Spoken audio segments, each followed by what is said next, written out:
Hello दोस्तों, इस model में जो हमारी एसएसडी है वो शॉर्ट हो चुकी है, तो हम चेंज करेंगे। सबसे पहले हम जो बेस पे 8 स्क्रूज़ दिए हुए हैं इसको हम खोल लेंगे। एक अच्छे मैग्नेट वाला स्क्रू ड्राइवर ले लीजिए।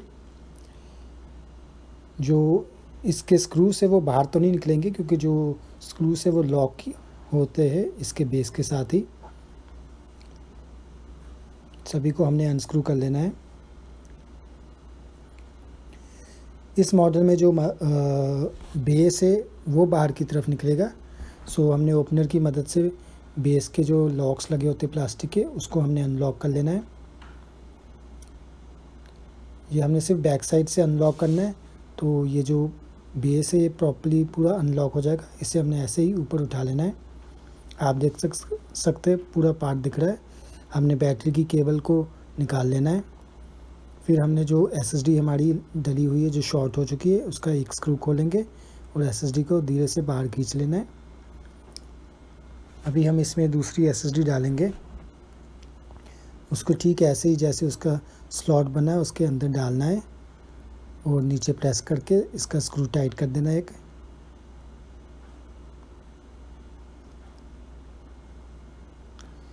अभी हमने बैटरी की जो केबल निकाली है उसको प्रॉपर्ली हमने अटैच कर देना है।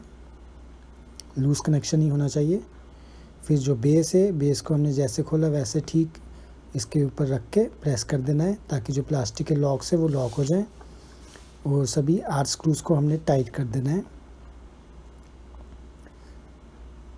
इन मॉडल में सिर्फ बेस खोल के सब कुछ किया जा सकता है, पूरा आगे से कीबोर्ड वगैरह टच पैड खोलने की कोई ज़रूरत नहीं है। शुक्रिया वीडियो देखने के लिए। सब्सक्राइब कीजिए हमारे चैनल को और वीडियोस के लिए बेल आइकन को प्रेस कीजिए नई नोटिफिकेशंस के लिए। लाइक और शेयर ज़रूर कीजिए अगर आपको इससे कोई मदद मिली हो।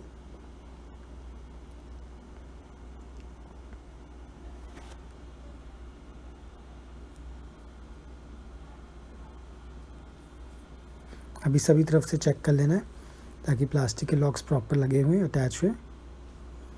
अभी हम लैपटॉप को ऑन करके चेक कर लेंगे। ये डेल का लैपटॉप है, तो इसकी हम बायोस में जाएंगे F2 का बटन प्रेस करके।